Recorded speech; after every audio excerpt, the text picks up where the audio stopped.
All right, everyone, welcome back to the Be Fit podcast. I am your host, as always, Connor Murphy, here joined with Darren Battista. Crowd goes crazy. Sir. Appreciate it. So Darren and I met through mutual friends, both personal trainers, and Darren is pretty much a legend at Equinox. And without trying to take too much of his thunder, what is your job title at Equinox? What would you say, if you were to meet someone and someone's like, hey, Darren, what do you do? Yeah, so, job title-wise, it would just be as simple as I'm just a personal coach at the gym. It obviously goes much deeper than that when you really unravel the whole thing back and go through the process, especially if you were there as a client and saw it firsthand what I kind of go through on a daily with each and every client. But job title-wise, we're just called personal trainers there. Obviously, if I was to look at you and just call myself a personal trainer, I'd be lying to you. I think it goes much deeper than that. It's an all-encompassing coach, in my opinion. Everything from developing your exercise routine to helping you through life's toughest situations, whatever you may be going through that day, and everything in between and outside of that. So it's an awesome time. I love it there, and it's great. What got you into it? Yeah, so I was coming up in college. I went to Roger Williams University my freshman year of school. I went there to play basketball. Was trying to walk on the team, and I ended up not making the team, which at the time seemed like rock bottom for me. But then it was almost like the pivot moment for me of where do I go from here. And I think that was the moment I really needed to decide. So I sat with myself and what was going to be the thing to get me through this hard time. And it was fitness, and it was the gym. I started going 5-6 days a week, fell in love with it, and that right then and there I knew. I was like, I think I got to go further with this thing and make it some type of career. And I transferred out of there after a year there and went to Bridgewater State University, started studying exercise science, and as I got more engulfed in the actual studies behind it and practical application stuff, I think that's when I really started to fall in love with this whole thing, and all the connections that were made there just based on the fitness community, people going to the gym or taking those similar classes. That was really the kickstart of, all right, now I'm in this thing. So it was school to start, and then right after graduation, senior year, applied to Equinox and got the job and started right away. So that's awesome. Yeah. Do you think that your background as an athlete allowed you the discipline to continue to train? Because I imagine you still did a lot of training leading up to that as a basketball player. But how did your training change, or how did that even affect or play into it? Yeah, I think it had almost everything to do with it, because it was really basketball and my love for the sport that created such a regimented routine for me when it came to training, preparing for games, all the way down to those small little things. And I feel like that is what developed why I am who I am today, and the discipline that I hold. So it's correlated. I think it all draws back to the sports in the athletic career, even though it didn't end up going to the extent that I wanted it to. Ended up ending in high school. I think those were the habits and the discipline that brought me to where I sit right now with you. So it's pretty cool to see how something in your life that it seems like it could be the worst time of your life, it brings you to a point and you look back on it and you're like, I'm so glad that happened. At the end of the day, it's wild to me to sit back and look at it. If you were 6 inches taller, do you think you would have made the team? Oh, 100%. I still got it. We had a little mishap with a late transfer coming in. I won't dive too much in on that story, but yeah, if I had another 6 inches, dude, we might have even been able to make some noise, not only on that team, but maybe a little higher. Who knows? If I put a 10-foot hoop in here, could you dunk on it right now? I could not. I haven't jumped like that in a while. Besides box jumps, doing CrossFit and stuff, yeah. I haven't really been training power development stuff. So I gotta get back into that though, 100%.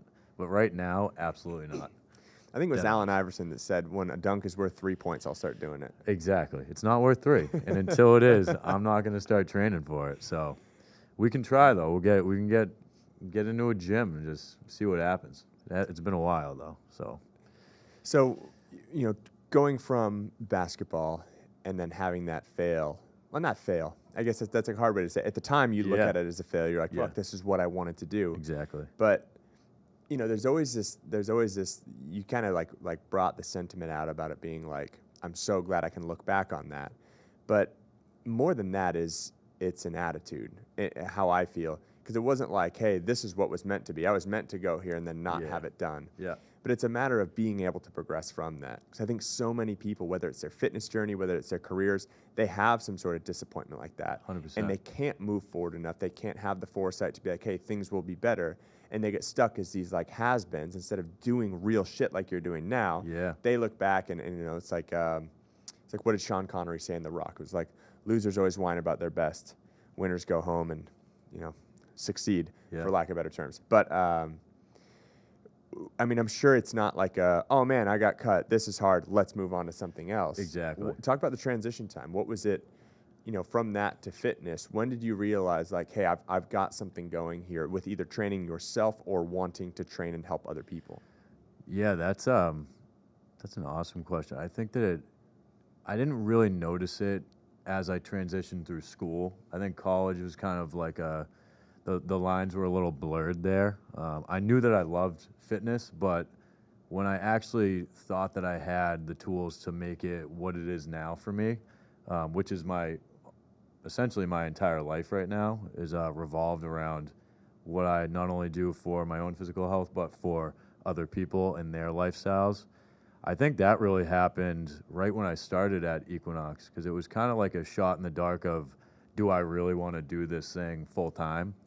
And once I started and gained a little bit of traction at Equinox, I was like, I'm actually like kind of good at this shit. Because I had no idea. I knew that I was like well versed in fitness and knew a couple things about it. In school, I did a couple internships, which boosted my confidence a little bit. Learned from some really smart, educated people and really good coaches. So I felt like I had that background behind me, but I didn't really know if I could take it and make it something that was large enough for me to be fulfilled in that moment. So once I started to gain that little bit of traction at Equinox, I think that's when I sat down. I remember this. I sat down probably like a few months in, and I was like, I can really do this. And I think that you need to see yourself as that person before you become it. And I always told myself going into that, if I'm going to lean into this thing, I'm going to look at myself as the top guy, even when I'm not, because I know I will be there. And that creates a level of confidence in you that I think you can relate this back to anything, even with your clients, is like, you got to see yourself there before you actually get there, because that's going to drive the process of getting to that point. So once that traction started to be gained and I held that confidence throughout the entire process of getting to this point, I think all those things have led to right now, which is cool. So what was it that made you realize that you were good at it? What was it where it was like, you start training, you start working with people? Yeah. What was the efficacy? How did you measure like, oh shit, I'm actually pretty good at this? It was really like no one was leaving, like all my clients. So I would pick up a client. It almost sounds silly, like no one was leaving, but we always say it's great to get a client, but it's awesome to retain them. And I was really holding on to everyone that walked in the door, and it just showed me that they were enjoying this thing. So I was staying organized, obviously on top of their programs, making sure everything was always fresh, always fun, but structured in the way that there was time to make progress where it needed to be made. And I think that just like the overall work ethic I put into it and the retained clients that I saw, it just continued to grow and grow and grow. And over time, I got to a point where I'm doing 11, 12 sessions every single day, which is if any trainers know, that's your entire day. You know that. So on your feet for 11 to 12 hours, it's a hefty task in the world of a trainer, but you can't get there unless you're super organized and you have that ability to make it enjoyable for clients, and that enjoyment alone is going to keep them coming back for more. Yeah, it was always said to me from any of the mentors that I've had, it's like your job as a trainer is to educate, entertain, and inspire. 100%. And, you said it too. It's like, hey, having 11 clients in a day is not just physically exhausting. Like, it's physically exhausting, but you said it in the very beginning. It's like being a personal trainer. When you look at it from the outside, they're like, oh, they train people in fitness. Exactly. When you're in it, you're like, I might be a therapist, I might be a psychologist, I might be like So all true. of these different things, because it's mentally taxing too. Yep. Because it really comes down to your clients don't really care if you're having a bad day. Because if you're having a bad day and you let those things, the negativity and that stuff come in, it's like that's going to rub off on them. For sure. How are you able to maintain that? Because obviously, like, being a good trainer is one thing, but you could be the smartest person in the world with 0 clients. Yeah. So what are some of the ways that you kind of stay motivated and keep clients motivated even on days that you're like, I don't want to be doing this right now? Yeah, and I love how you said that they don't care if you're having the worst day in the world, and I try to motivate the team around me to keep that in their head, because I see it, and I'm making sure I want to be a mentor in this industry. So especially under the roof that I work at now, it's very easy to recognize when someone is off energy-wise. Mm-hmm. And I know that I'm the leader there, and I have to maintain my energy level, because you can tell when someone is a little bit low on that end. And I've told myself every single day I walk in there, I got to leave whatever's going on at the door, because I do set the example for these people. Mm-hmm. And I think that correlates well to your clients as well. As if I come in on Monday and I'm super energetic, I'm outgoing, and then on Tuesday I'm a little bit different, there's not continuity there. And I think that that's a behavior that a client will pick up on, and that will almost lead to them becoming less motivated to see you. But if they know they could be having the shittiest day in the world, but I'm still going to see Darren, and he's going to have the best smile on his face, he's motivating me, he's clapping, cheering me on, and I'm going to have fun, or at least my day is going to be better when I walked out than when I walked in, that motivates clients to keep coming back for you. I mean, if you can give them a positive face and a positive energy to start their day, end their day, at lunchtime, I don't know, maybe it's the middle of their day. If you're like a gem client, I love those clients that have that availability. So shout out those people. But I think it's just, it comes down to literally maintaining the right energy and knowing that you can't bring any baggage into what you do on a daily, especially as a trainer, because we're so client involved, and we're so involved in our people's lives that we need to be a source of empowerment and energy as opposed to sucking those things away. Yeah. I mean, it doesn't matter what discipline you're at, doesn't matter what gym you're at. That's for sure. It's like you see the people who have the most clients that are consistent. You talked about retention of that too. And I guess I'm curious on your thoughts or your idea.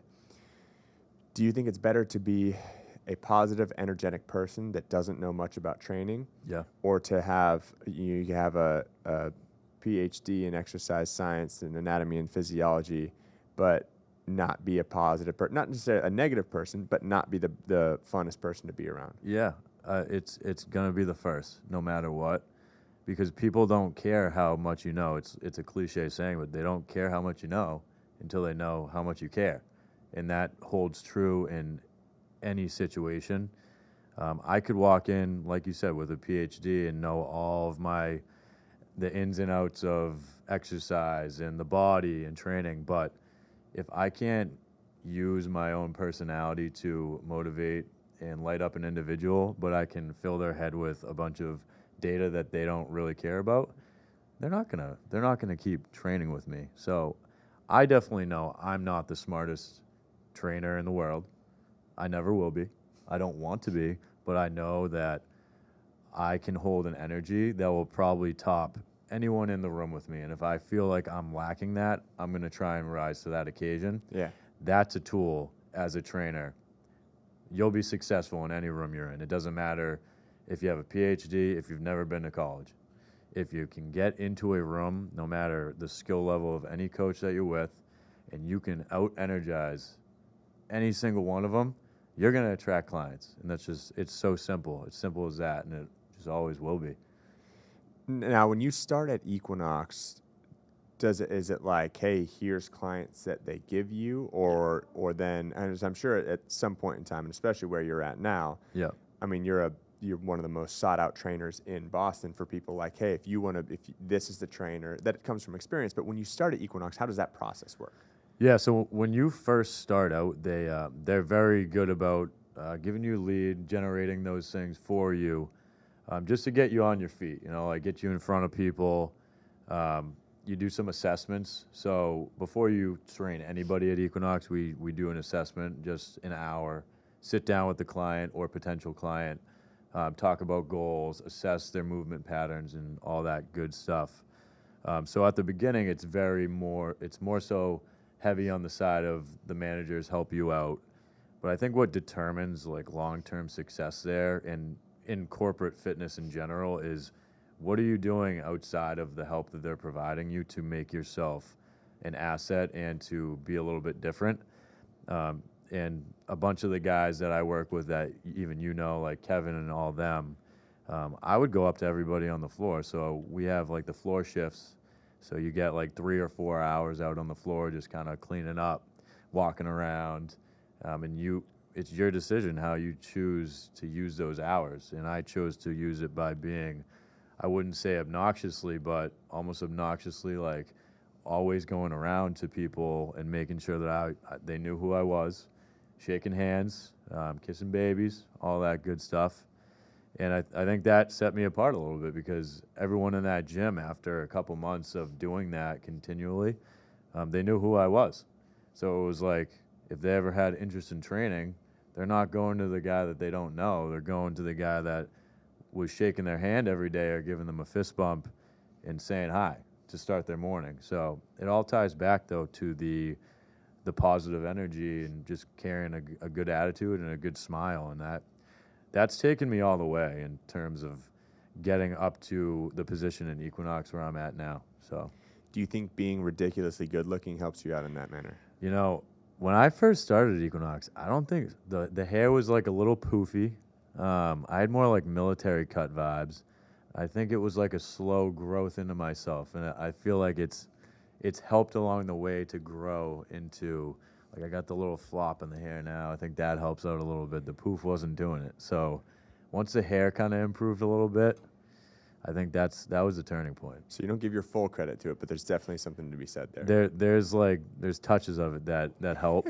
I wouldn't go all the way in on the looks helping, but also a couple more tattoos along the way. It goes a little bit of a way. People see the tattoos, they're like, this guy's committed. Your tattoos are cool though. Mine are mostly stupid. So come on, dude, you're covering up.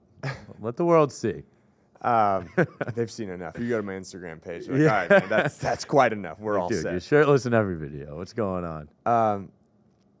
That is also another point that I think a lot of trainers miss or they want to write off. Do you think being fit makes you, in an overall standpoint, we're not just talking about one category, but like, let's say there's 10 categories of a trainer and all of them are in this area. Do you think being fit can help your overall ability as a trainer? Yes. Ability as a trainer, when it comes to like the energy and kind of the vibes that I've been talking about a little bit and what you need to carry on a day-to-day basis, I think that the investment in your own physical health can only do great things for the energy and confidence that you carry. And I think that's what correlates really well to your ability as a trainer. I'm on that side. So, but yeah, I mean, no one's going to trust you if you're not in good shape or at least decent shape. Or on the journey. On the journey, yeah. If people see you working hard and really diving into your own fitness and taking it seriously, I think they'll still trust you. But if you don't look the part whatsoever, it's going to be really difficult to get to the point of really successful as a trainer in the industry. So, yeah, I agree, and I've gotten shit for saying that as well. And it's not to say, hey, you can't know what you're doing without being in shape. We're not saying that at all. yeah, However, let's talk about the overall efficacy of a trainer. If you're not getting clients, and even though, let's say, like you and I, the exact same ability to get people to their goals. For sure. That's kind of how you measure it, right? Are people staying with you? And if they're staying with you, are they getting the goals that they want to have? For sure. Usually, if they're not getting that, then they're not staying with you. So those go hand in hand. But if I was lazy Larry and I was overweight and I didn't really I didn't care what I ate and I didn't do this, and people walk into the gym and they say, all right, you got the choice. You have Darren or you have lazy Larry Connor. It's like, of course people are going to be like, well, that's the goal. That's what I want to do. That's what I want to be. And it doesn't matter your ability to coach someone else. Exactly. That barrier is going to be there. Now, let's say that you have two people that come in. One hops to Darren, one hops to me, and then we're both training people, and they're both seeing results. Yeah, now I've got that client in there. Sure. And it's like, great, I can still be as efficacious as a trainer for that person's results. However, if I'm not getting people to hop that fence on board with me, you can't be as good of a trainer, you can't be as effective as a trainer unless you are either on the journey to fitness or near where people want to be. Yeah, and I think how are you going to tell someone or guide someone if you're not doing it for yourself? I think that's a really tough concept. How am I going to convince someone to lean into this lifestyle if I'm not fully leaned into it on my own? But yeah, like you said, I think there's an extra hurdle there for someone that isn't fully engulfed in their own fitness. Is if someone walks into a room, which is the case at Equinox specifically, a lot of the time it's set up so everyone is looking out at the fitness floor, and that's how it's supposed to be. It's almost like a marketing tool for members that aren't clients yet, but they're looking out. So if they see me from afar, I'm super in shape, but they see another guy from afar, we're doing similar things programming wise, who are they going to flock to? Yeah. Most naturally. So I think there's more of a hurdle there for someone that doesn't prioritize their own fitness, because they need to work really hard to get that person in the door. And then once they have them in the door, maybe they can really provide that value, which is great. But it might be easier for someone that's in really good shape and takes care of their body to not even need to really try to get them in that door, which is great, because you can show value without necessarily even saying anything or coaching at all. Yeah, so it's like it's like if you talk about being like a triple threat athlete, it's like you've got to have those things, either having your knowledge of your craft, I think that's very important, having the energy, what we talk about, having the ability to care, and then also looking the part. And I'm not saying you can't be a fantastic trainer, but if you have all three of those things, you're setting yourself up for more success. I don't want to go to a financial advisor that's gone bankrupt 3 times and has $0 in the bank. Yes. Regardless of how confident they are, how much they know that stuff. And it's like, so that's how they're doing, their work. So it's a relatively simple thing. I just think it's a tough pill for some people to swallow.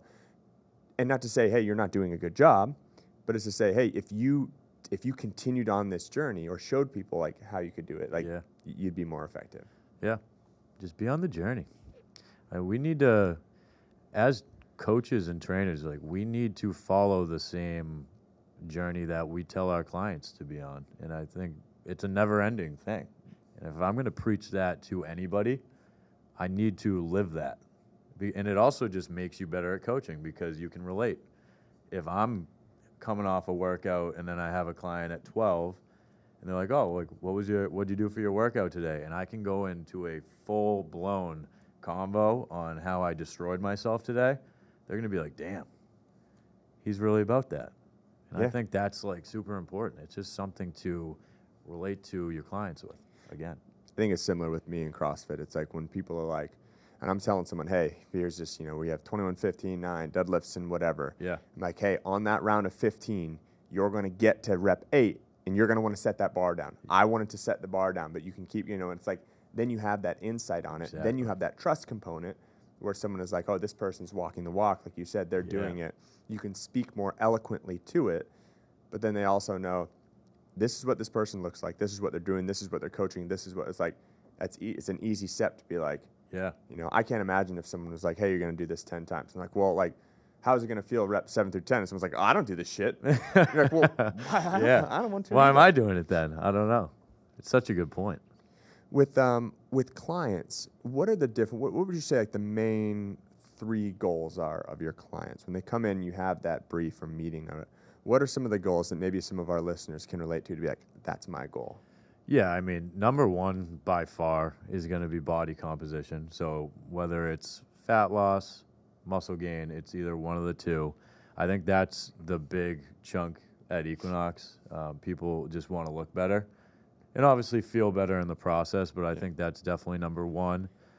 You get your handful of people with actual like performance goals. So when it comes to like power development, speed stuff, and I think that's more prevalent in the summertime when you get some like college kids that come back season. And they play sports and their parents set them up. They're like, hey, like I want Johnny to get better over the summer for baseball, and I think that's really fun because I have a pretty good background in that with the internships I did. They were both at strength and conditioning facilities, so that's fun when you get a person like that to walk through the door. And then third, I would say, is probably just like feeling better with everyday activity and like using exercise as a tool and outlet to make the other 23 hours of the day way more easy, and just to correlate in that way. So that's also cool because you know that you're impacting on a daily activity level, which is you're making life easier. Things feel better when they're moving, as simple as putting something on a shelf or moving a box out of a car. I mean, that's honestly one of the most fulfilling things for me is making someone's life easier by helping them in the gym and making them feel more empowered with all of those simple movements that you wouldn't even think of, but people hurt themselves daily doing those things. So I'd say those are probably like the main 3, but a very heavy emphasis on the body composition side of things. It's pretty traditional. People go into the gym, they're like, I need to lose weight. Yeah. What's for instance, if there's people who are like, hey, I can't afford an Equinox membership, let alone personal training, but I still want to get this stuff done. Yeah. What are some things that you could tell people right now? It's like, hey, this is something you can do today to help improve the quality of your life through fitness. I love that. I think it's start slow. Don't necessarily feel like you have to take on this whole journey in one day or even 1 week or 1 month. If you don't have the finances to join a gym, which in all reality, you could start at Planet Fitness if you wanted to, if that was your only option, but we'll touch on that later. If you did not have the finances to afford any of those things, whether it's a gym membership and a coach or either or, whatever it may be, I think it's just to start. Just do something. Like if you need to spend your first month going on long walks, getting your body moving, following a stretching routine that you found on YouTube because those things are free and accessible. Maybe you even start doing some research on YouTube or any online resource as to like, how do I get started with strength training? Simple body weight workout, 30-minute workout, just like simple things like that. And then you have so much on social media now. Some of it's oversaturated, but some of it is helpful if you find the right outlets to look to. I think people are in a better spot now more than ever, where if they have zero access to anything, gym, coach, that they could still probably figure it out if they really set their mind to it. So I would say just to start, do something. It could be so simple for the first day, week, month, even year. You say, set your mind to it. And it always makes me think back to when we were talking about being a trainer as more than just, physical training and telling people what to do. But in the realm of like psychology as well, when there are times when I'll have clients that will like say things to me, and I'm like, at what point in time did you think that's like where you're at? Like, it's just like this like negative self-talk. Yeah. How do you handle a lot of that stuff? Because you do get to talk about people's emotional problems. They want to share that with you. They trust you because they're trusting you not just with their time and their money, Yeah. but also with their health. And when that starts to improve, they want to trust more of it. So how do you handle that? How do you navigate that where it's like, obviously you're not going to like Goodwill Hunting someone and like sit them down and, take notes on it. But Yeah. how do you manage that type of situation? Yeah, and I run into this a good amount just because you're spending a lot of time with these people, and they're normally going to you with their most negative thoughts because you're that person that isn't really involved in their day-to-day besides that hour. And Yeah. obviously I communicate with all my clients usually on a daily basis, and I keep tabs with their lives. But I think the best thing that I've learned to do is to really be such a good and active listener and let people know that they're being heard, because people want to talk about themselves and they want to know that someone hears them. So I feel like asking really thought out questions that maybe can dig deeper beneath the surface than just trying to tell them like, oh no, you're okay, or like, oh, like it's not that way, like you shouldn't feel like that. I think it's better to just be like, I totally hear you. Like I hear what you're saying. Why do you feel that way about what happened yesterday? There's like just digging a little bit deeper as opposed to being too superficial with what they're going through. Because at the end of the day, I can't fully understand what someone's going through in their head, but I can ask questions to navigate that and to get them to talk so much about it that they almost feel better that they've gotten everything out. So I feel as a coach, it's our duty to ask good questions and be a listener, especially on the days where some clients aren't going to want to get after it every time that they come in. And that's an important tool, is to know, meet them where they're at that day. And if they're going through some shit in their lives, listen. You don't always have to be talking. I talk a shit ton. My clients will tell you, like, this kid's an energy ball. But I know, and it's a skill I have, is when I can sense the energy is off with a client, it turns into more, I'm here to listen. I'll kind of turn back that energy a little bit and not be so cheery all the time, and just try to really dig a little bit deeper into asking questions, making sure that I'm fully listening and hearing out what they're going through that day. You're like a baseball catcher. It's like you're behind the plate and you're ready. Like if your client is up there, like the only issue is that you're not going to give them the signs. It's like you got to be ready for a changeup, a fastball, Exactly. A curve, one in the dirt, one high. Something that you said that I want you to talk about more, because it's very interesting to me, is that you said, at the end of the day, I can't fully understand what they're going through. I feel like a lot of people are like, oh, I know what you're going through. I hear that a lot. Yeah. When you say that, elaborate more on that. When it's like, hey, I don't really know what they're going through, so I just listen. It's just, you're not, and I agree with you. I hear that all the time, is people like, yeah, I totally get what you mean by that, or I totally get what you're going through, but everyone lives a separate life, and our viewpoints on a certain event in someone's life, from me to you to the next person, is going to be completely different in how we interpret those things. So for me to look a client in the eyes that has gone through something that has impacted them negatively or positively, and to say, I fully 100% understand what you're going through or how you interpreted that event, it's just not my place to say that. And I just genuinely don't believe that humans have the capacity to fully understand in the same exact way how an event goes down, or how it's taken in by another individual. So again, I think clients feel more comfortable with someone that says, I don't totally understand that, but I want to hear how you interpreted it, because that's important to me, because that also gets me better as a person to understand in a different light. Maybe something happened and I would have interpreted it this way, but you get a separate viewpoint from somebody else and you're like, wow, like I never would have thought of it that way. that's actually interesting. And then you can form those two perspectives, and maybe you have a brand new way you view things. So I think it's just another opportunity to get better as a person. That's really cool. I like hearing that, and I like it put that way. Because yeah, you're right. I mean, if two people can go through the exact same thing, but their viewpoints may be different, so how they feel about it is different. I always had an issue when people told me like, "Hey, I know what you're going through," and I'm like, "Well, how? Are you me? Are you doing that stuff?" So it's interesting that you said, "Hey, I don't." At the end of the day, I don't know what they're going through. It's more of like, but you can empathize with them. Yeah.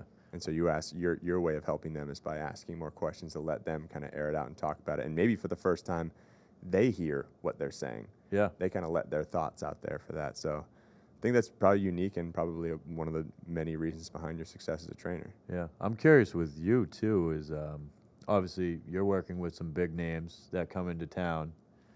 You probably see in a similar light things like that happen, because viewers that see these people with a big following or they're very successful with what they do, a lot of viewers probably think, oh, they live the perfect life.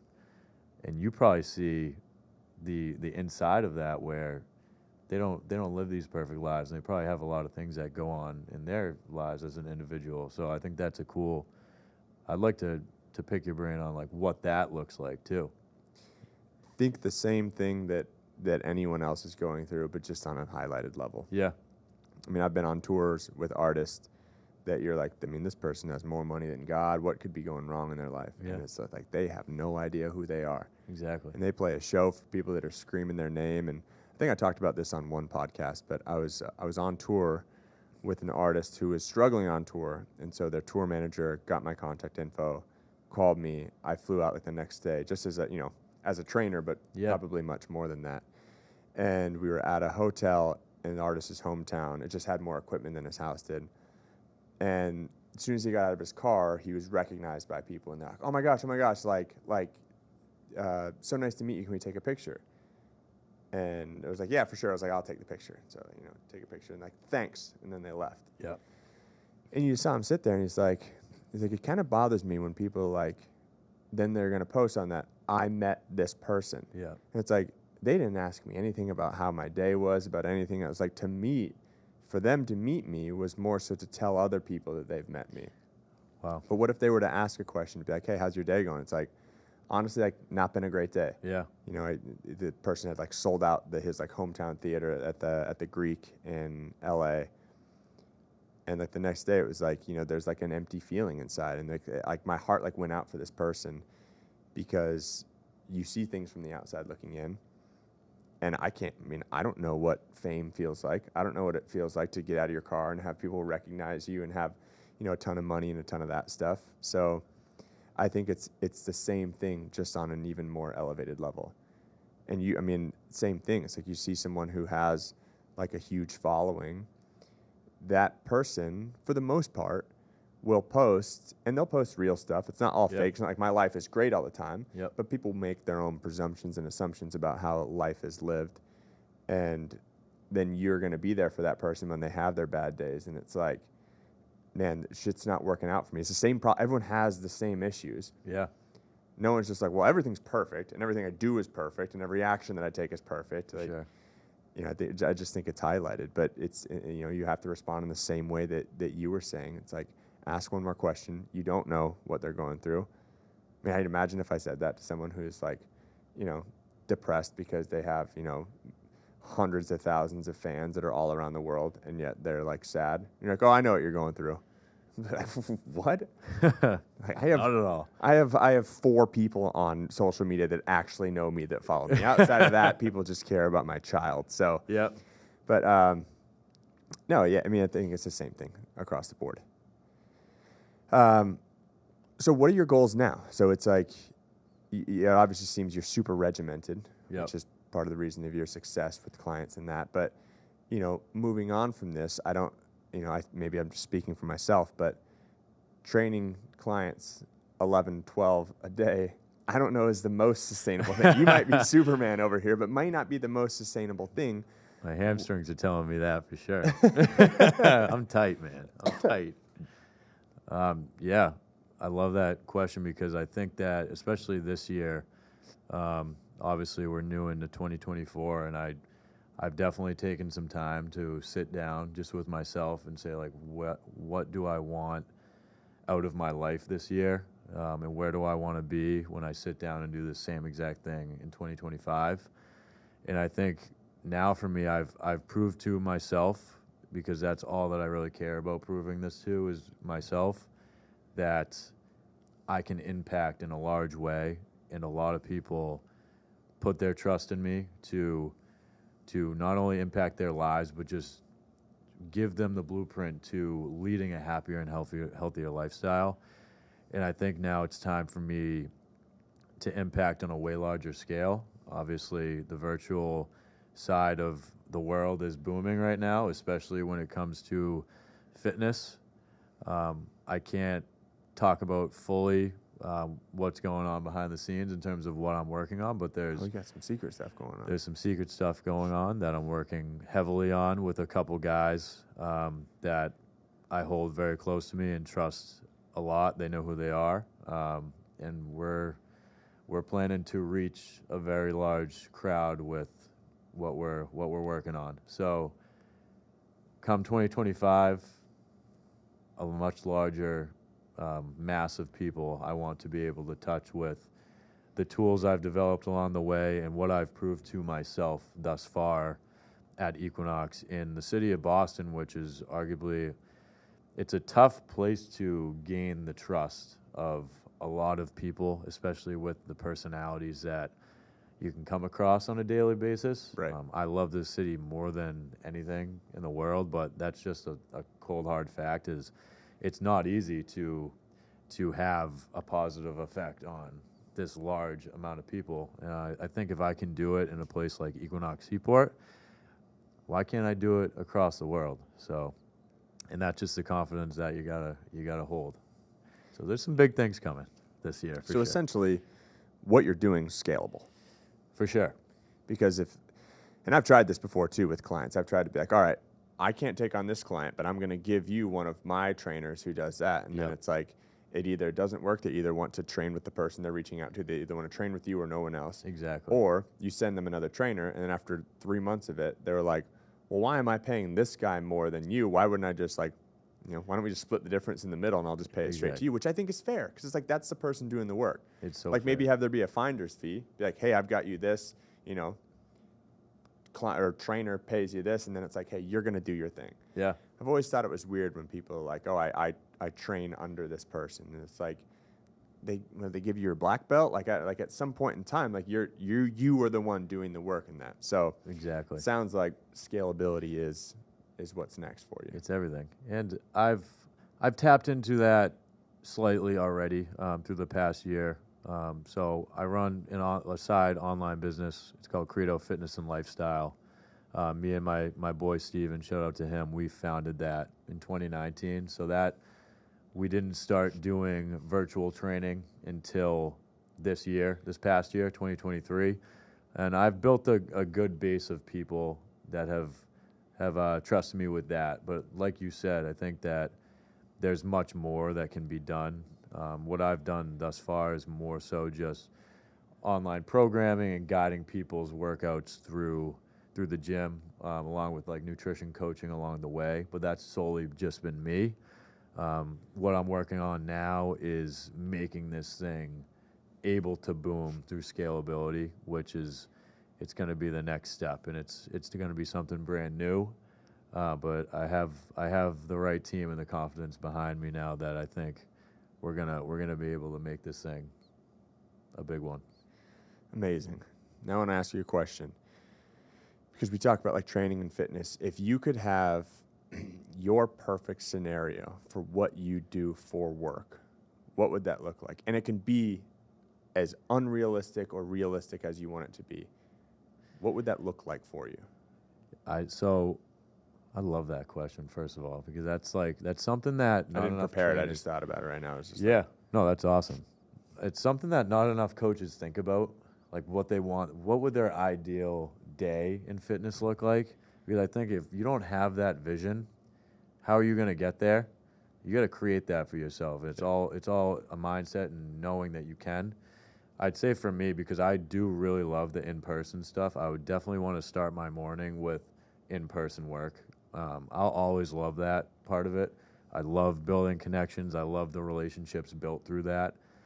So I would definitely start my morning with at least 3 or 4 hours of in-person training. That would leave a nice gap to come over to Big Night Fitness and get a workout with my boy. You know, I have to. That's coming soon for sure. We're gonna get way more consistent with that. And I'd say just the rest of the day, working through a virtual side, and being able to reach a mass of people like I've been talking about a little bit. So I'd say like a little bit of a dabble in person just to keep that as part of my life. But the main driver being the virtual side is definitely where I see this going. And I'm excited for it because I know that with the work ethic that I'll put into it, which I've already been doing, the beginning part of it is absolutely harder than what is to grind, come. I'd imagine. It's a grind for sure. It's a lot of front end work, but I'd say that's where I see it going. And I would love to, and know I can get there by the end of this year. So we'll be working out a whole lot, brother. Hell yeah. You better be ready for it. I'm ready for it. I got to do way more CrossFit, too, for sure. I mean, any of the workouts we've done, without having a lot of exposure to I mean, obviously, like training, and there's transferability and functional movements, but you've always smashed them. So I remember on that kettlebell swing burpee box jump over workout. Yeah. Oh, that was just such a grind. That was a gross one. That was not fun. The cleans, I have to clean those up, for sure. We'll work on that together. Yeah, I mean, people spend their entire lives doing it and then win a gold medal at the Olympics for it. So it's not an easy thing. It's true. Coaches need coaches. Absolutely. That's damn right. I think no matter what the answer is, if there's someone who, like, you have to love training as a coach. Either you have to love training or you have to love coaching other people. Like, if you're not one of those two, I'm not entirely sure what you're doing it. But I love to train, and I hate it a lot of times. Like, there's times where I'm like, we go in the gym, and I'm like I didn't want to be up this early. I don't want to be doing that stuff. Yeah. But, man, just like, and not solo, not on my own. I love, like, the partner workouts. I love grinding with someone else and the community aspect of it that it builds. And you call it shared suffering. You can call it whatever you want it to be. But when you do hard shit with someone, you can have nothing in common with that person. But when you do hard shit with someone, you create a bond that's there. Because there's this unspoken thing about, like, hey, this person's willing to go there. This person is willing to put themselves in an uncomfortable environment in order to improve their quality of life through fitness. And even if we have all different political opinions or anything else that's going to miss, it's like you have that connection. Yeah. And when you train and you do that stuff with other people, it's like just the community aspect is huge. Do you have clients that do the same workouts? Yes. I train some clients together, actually, just as a way to fit even more into my calendar, which is crazy to think. First of all, I wanted to touch on what you just said, because that is easily, besides the actual training aspect, my favorite part about this industry. And it's a reason I sit here next to you, is that there is such a community aspect to fitness. And I love that about it, because it's just me and you, for example, it's just two people that are surrounded by the same common goal of just living a healthier lifestyle, and we just love to get after it. And the fact that you and I's relationship is just like I feel like I've known you for a long time now, and it's simply because I have seen you and you have seen me I am fucking dead right now. And when you see someone who is willing to go there, like you just said, I build a level of respect for that person that is very hard to match. When it's like, I'm looking at you, I'm dead, you're looking at me, you're dead, but we're still going. We're not giving up. And no one's giving up until the timer's done or the workout's finished. And I love that about fitness. But to answer your actual question, because I had to just go on that tangent there, yes, some of them do like, a lot of them do similar workouts, because I train movement patterns. I don't necessarily train muscle groups or anything like that. Yeah. So everyone's going to hit the essential movement patterns there, no matter what. It's just a matter of what is their level, what are they willing to try and attempt. Are they willing to do anything? Or are they like, I don't want to do this, and I'm not going to give that to them as a coach? And then I pair the people that I think are similar enough where they would see a good training effect, one, and two, great results by doing the same thing. Our buddy Charles, I train him with another guy too. Like, they do the same thing. So he's an example of someone who I think could benefit from a similar workout to the kid that I have him with. So I think it's an effective tool if you can find the right clients that could benefit from the same thing to pair them together. But I also understand the other side of the token. People like to have that one-on-one attention. Yeah. So I get that too. Do you prefer 2 over 1 or 1 over 2? That, I like both for different reasons. I think I like 2 or more sometimes because the work gets done more efficiently because they're pushing each other. I almost like to watch people working harder than they normally would if they were alone because they see the other guy or girl working their ass off. I think it's like a super cool concept. When I'm with one guy for a one-on-one session and we get done half the amount that we've done in a 3-person session, I think that's super interesting, but it makes sense because they're there. So I think I just answered my own question. I might prefer 2 or more. Probably easier to keep the energy levels up too when you get other people and you're chirping off people and that stuff. It's so high. I mean, you know that too because you do mainly, you're working in groups a lot of the time, I'd say. So the energy's there. I prefer it. Now there's some clients I have, there's some athletes that I have that I'm like, I'm not going to put my wrestler doing the same stuff as like the main, endurance people are doing that stuff. And although we could do the same type of thing, I need to put a little bit more attention into this. But coaching a group of like 8 to 12 is my sweet spot, depending on the movements, depending on the workout. But it's like the energy you can get and the camaraderie you can get in there and people high-fiving and chest bumping and seeing other people grind through it. And here's another, we always talk about this type of stuff, but it's like, how can it relate to people that are listening to this? If you think you're like, oh, I don't want to join a group fitness class or I don't want to join a personal training client with another person because they're going to judge me, let me tell you something.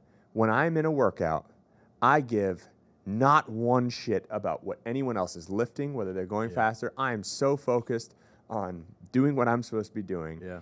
And everyone else is doing the same thing. And then at the end of the workout, people will applaud your efforts. They will applaud that you showed up that day. It is one of the best ways, apart from having that personal trainer and having the accountability in that people can stay consistent as training, is having that person or having that group of people that will then call you. You go 4 days in a row, then you miss Friday and you didn't tell anyone.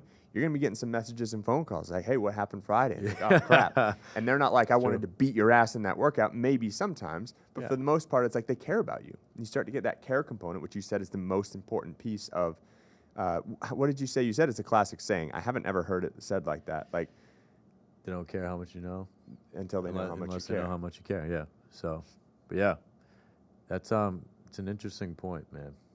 I love it. So, it's literally all revolved around the community aspect too, and like you said, no one gives a shit how much you're lifting, how much you're picking up and putting down.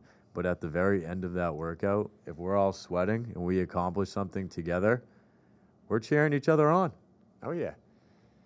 No one cares that much to be like you want to die for points. People will want to do their best. For sure. But I've never once in my life saw someone move less weight than me or finish with a slower time or less reps and rounds in a workout and been like, oh.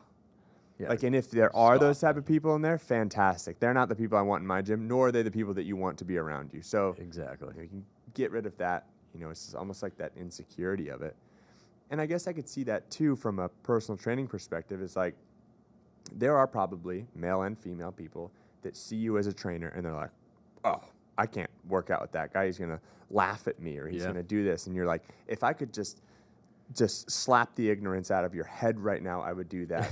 It sounds like a negative thing to say given the circumstance of it, but it's like, have you faced that? What is your thoughts on that when people was like, this guy's hair is too good looking, his hair is too perfect. He's just like all this stuff in there. I can't be seen sweating or failing around him. It's crazy because you think the hair would just be an attracting factor, but sometimes it's a deflector. It's too good.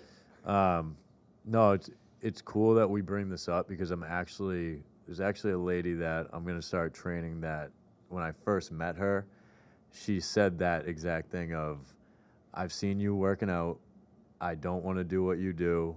I don't think I'd be a good fit training with you. And I looked her in the eyes. I said, I would never make you do what I do if you didn't want to do that. So we sat down, just chatted, and she got to know me a little bit. And obviously I was able to kind of crack into what it would look like as opposed to what I do on a daily basis. Like what our workouts look like do not look like what our clients go through. I think just being able to sit down with a person that feels like that and have a conversation with them about what personal training actually is important. And we're now, like I said, we're starting next week. So it's funny how from the outside looking in, people can be intimidated and think that they could never train with you because of how you train yourself.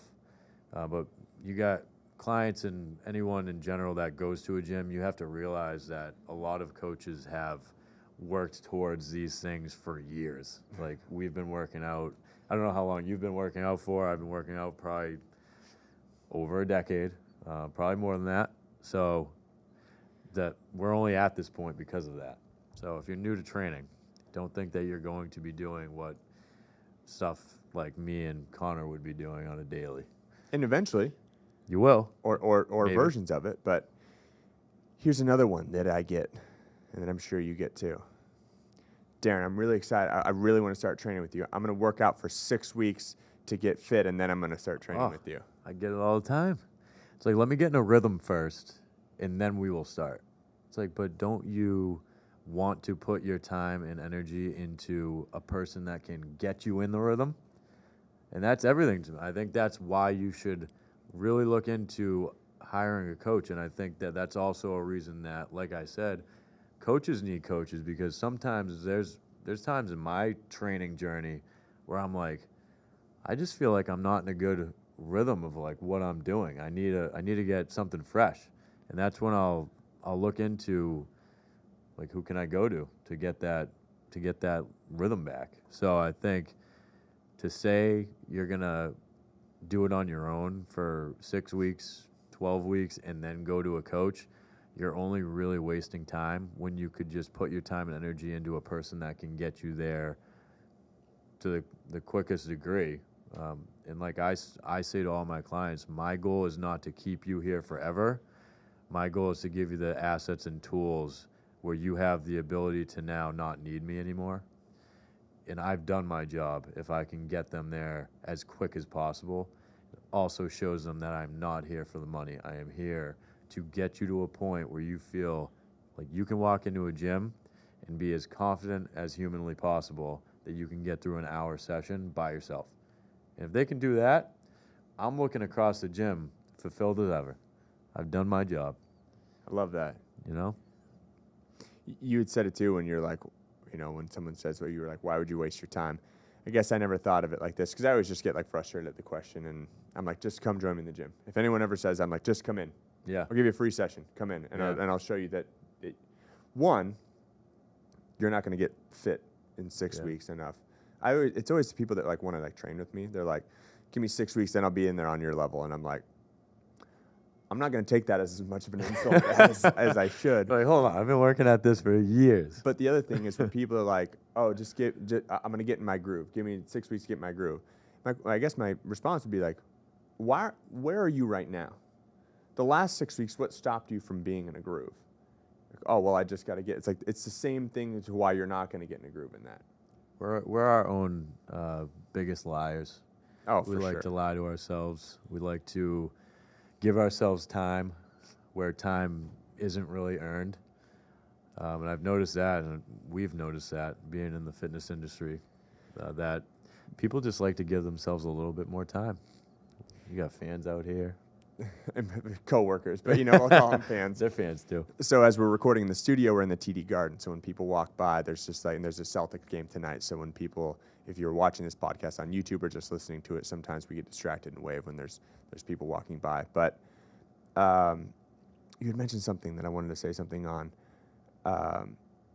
And if you're in this position where you're like, I said that to someone yesterday that it let me get 6 weeks to do this. And then when Darren says we are our own biggest liars, like, don't think that you're in a category on your own. Don't think I'm not in that same bucket with you.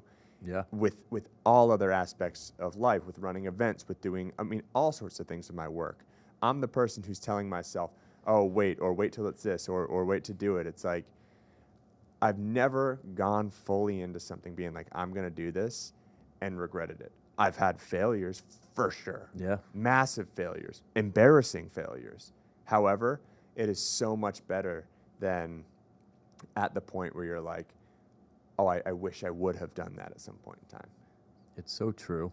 I think a big area, not only for fitness, but just people that are starting businesses or they want to get something off the ground running, is like the social media, getting comfortable, even like pushing content out and promoting something that you're trying to build from the ground up.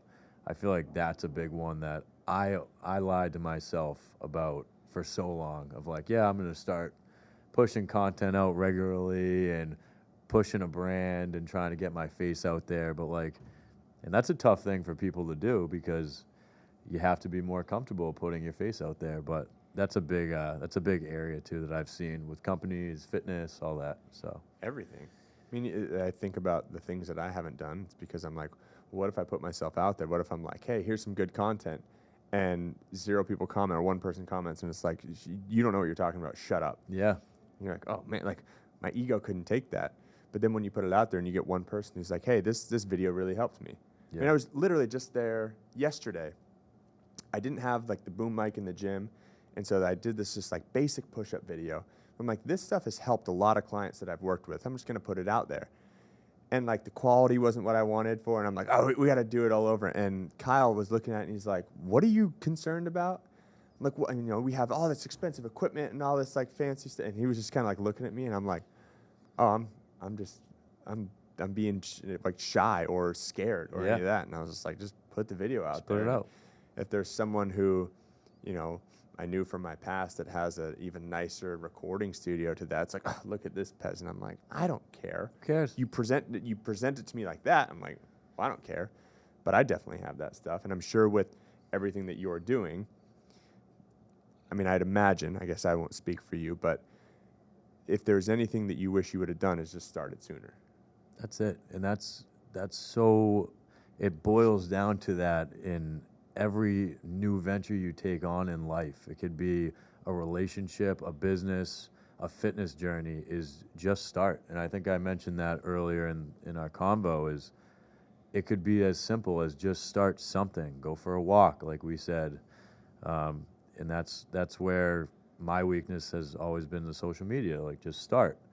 And I feel like a lot of whoever's viewing this can relate in some type of way, that whatever is holding you back right now, just do something. Just start. Well, it could be as simple as, if you're getting into a new routine, just make your bed. And that's what you do for that first day. And that who knows where that can go. So it's an interesting thing that a lot of people just don't just start. That's almost something I want to write in my room, dude. Just start. Yeah. I think it's awesome. And I think that for anyone who's listening right now and you're like, you know what? He's right. I need to start. I usually ask people, I'm like, what's one thing that people can start right now? It's like, if this is you and you're like, you know what? Maybe I should start walking. Go now. Get up and get outside and go. Like literally this very moment instant. As you watch.